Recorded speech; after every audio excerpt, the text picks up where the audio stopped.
당신의 하루 끝을 서늘하게 만들 오늘의 미스터리 지금 시작합니다. 2025년 현재 미국 워싱턴 D.C.에 위치한 스미스소니언 국립 자연사 박물관. 전 세계에서 모여든 수많은 관람객의 시선이 단 한 곳, 영롱하게 빛나는 푸른 보석에 고정된다. 깊은 바다를 품은 듯, 혹은 밤하늘의 별을 삼킨 듯, 인간의 언어로는 형용할 수 없는 치명적인 아름다움을 뽐내는 이 보석의 이름, 바로 호프 다이아몬드다. 45.52캐럿, 현존하는 가장 거대한 블루 다이아몬드. 그 가치는 무려 3억 5천만 달러, 우리 돈으로 약 4천억 원을 호가하는 것으로 추정된다. 사람들은 그저 감탄하며 보석의 완벽한 자태를 칭송한다. 하지만 그들은 미처 알지 못했다. 눈부신 광채 뒤에 가려진 이 다이아몬드의 진짜 얼굴을. 그것은 바로 소유하는 자에게는 반드시 파멸을 가져다 준다는 섬뜩한 저주. 지난 350년간 왕과 귀족 그리고 억만장자들의 손을 거치며 그들의 삶을 송두리째 파괴해버린 피해 역사. 이것은 과연 우연의 일치일까? 아니면 여신의 분노가 깃든 저주의 서막일까? 오늘 우리는 인류 역사상 가장 잔혹하고 화려한 저주, 호프 다이아몬드의 비밀을 파헤친다. 일장 신의 눈물을 훔친 사나이, 모든 비극의 시작. 이야기는 17세기 중반 인도의 한 힌두교 사원에서 시작된다. 그곳에는 힌두교의 여신 시타를 모시는 거대한 신상이 있었는데, 놀랍게도 그 신상의 두 눈에는 112캐럿에 달하는 거대한 블루 다이아몬드 한 쌍이 박혀 있었다. 사람들은 이를 신의 눈물이라 부르며 신성시했다. 감히 누구도 넘볼 수 없는 성물. 하지만 한 남자의 끝없는 탐욕이 이 모든 금기를 깨뜨리고 만다. 그의 이름은 장바티스트 타베르니에. 프랑스 출신의 야심 넘치는 보석상이었다. 그는 승려들의 눈을 피해 여신의 한쪽 눈을 훔쳐 달아나는데 성공한다. 신성한 보석을 훔친 대가일까? 전설에 따르면 타베르니에가 인도를 떠난 직후 인도 전역에는 극심한 전염병이 창궐해 수많은 사람이 목숨을 잃었다고 전해진다. 프랑스로 돌아온 타베르니에는 훔친 다이아몬드를 타베르니에 블루라 이름 붙이고 당시 프랑스의 절대 권력자 태양왕 루이 14세에게 팔아넘겨 막대한 부와 명예를 거머쥔다. 일생일대의 거래로 벼락부자가 된 타베르니에. 하지만 그의 부와 명예는 과연 축복이었을까? 운명의 장난이었을까? 믿을 수 없는 일이 벌어지고 마는데, 다이아몬드를 판 돈으로 호의호식하던 타베르니에는 말년에 전 재산을 탕진하고 재기를 위해 떠난 러시아에서 끔찍한 최후를 맞이하고 만다. 바로 광활한 설원에서 굶주린 들개떼에게 온몸이 물어뜯겨 처참하게 죽음을 맞이한 것이다. 이 여신의 저주가 마침내 첫 번째 희생자를 낸 것일까? 하지만 그것은 시작에 불과했다. 이장왕가를 무너뜨린 푸른빛의 유혹. 다이아몬드의 새로운 주인이 된 루이 14세는 보석을 67캐럿의 하트 모양으로 다시 세공하고 왕의 왕관이라는 의미의 프렌치 블루라 명명한다.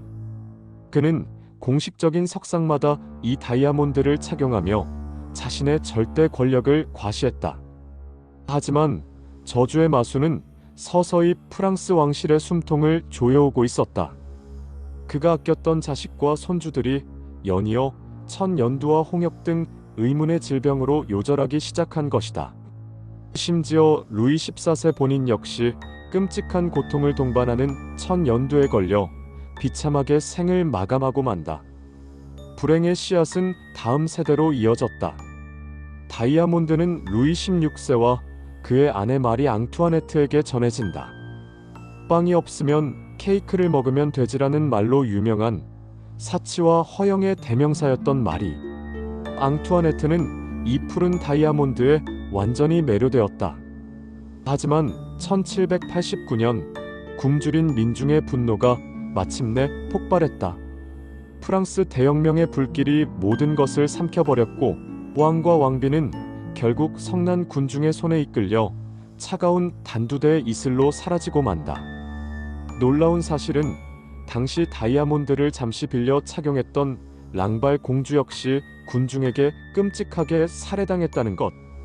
혁명의 혼란 속에서 프렌치 블루는 왕실 보석 창고에서 감쪽같이 사라졌고 저주받은 보석은 그렇게 역사의 무대 뒤로 모습을 감추는 듯 했다.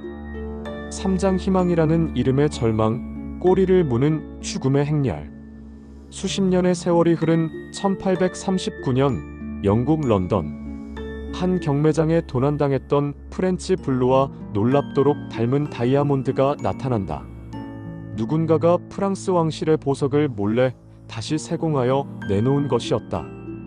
이 다이아몬드를 손에 넣은 사람은 영국의 부유한 은행가 헨리 필립 호프. 그의 성을 따 다이아몬드는 마침내 호프 다이아몬드라는 마지막 이름을 얻게 된다. 하지만 희망이라는 이름과 달리 다이아몬드는 그에게 희망이 아닌 절망을 안겨주었다. 호프 가문은 다이아몬드를 소유한 이후 급격히 몰락의 길을 걷기 시작한다.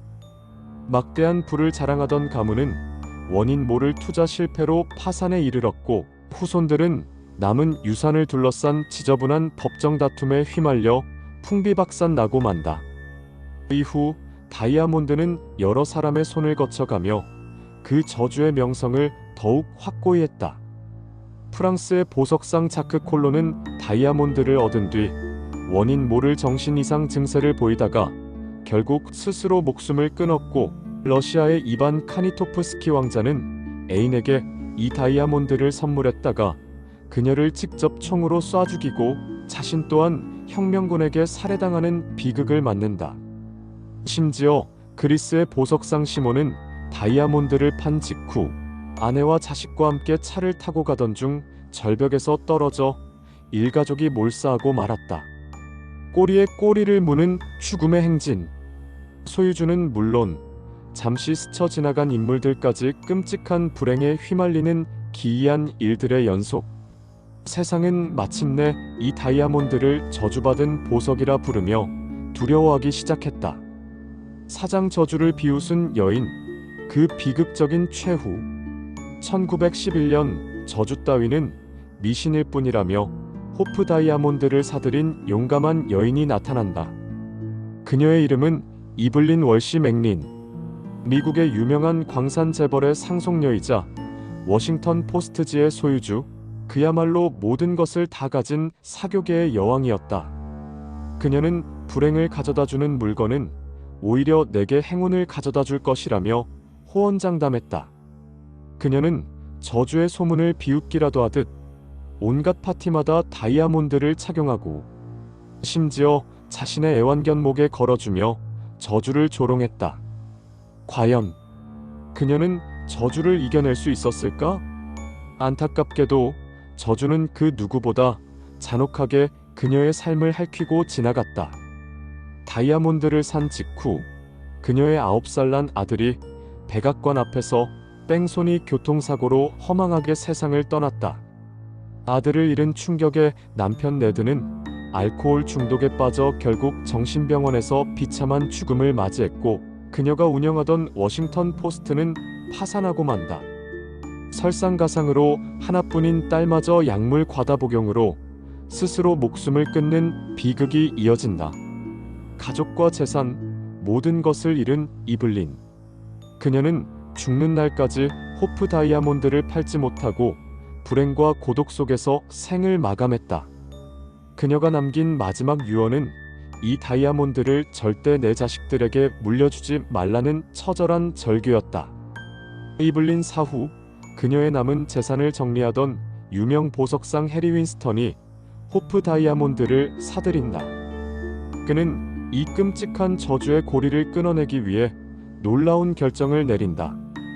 바로 다이아몬드를 스미스소니언 박물관에 기증하기로 한 것이다. 그런데 여기서 마지막 저주가 발동한 것일까? 1958년 다이아몬드를 박물관으로 운송했던 평범한 우편 배달부 제임스 토드. 그는 다이아몬드를 배달한 후 얼마 지나지 않아 끔찍한 트럭 사고를 당해 한쪽 다리를 잃었고, 그 후 아내와 자식을 화재 사고로 모두 잃는 끔찍한 비극을 겪었다. 1958년 이후 스미스소니언 박물관에 안착한 호프 다이아몬드. 다행히 그 이후로는 더 이상 끔찍한 저주가 보고되지 않고 있다. 특정 소유주가 없는 모두의 것이 되어서야 비로소 저주가 멈춘 것일까? 신의 분노에서 시작된 저주인가? 아니면 단순히 부와 권력을 가진 자들에게 따라붙는 비극적인 사건들의 우연한 연속일 뿐인가? 한 가지 확실한 것은 이 푸른 다이아몬드가 수백 년에 걸쳐 수많은 사람의 피와 눈물을 머금고 있다는 사실이다. 오늘도 스미스소니언 박물관에서 영롱하게 빛나는 호프 다이아몬드. 어쩌면 그 깊고 푸른빛 속에는 아직 다 풀리지 않은 미스터리와 희생자들의 원혼이 함께 잠들어 있는 것은 아닐까?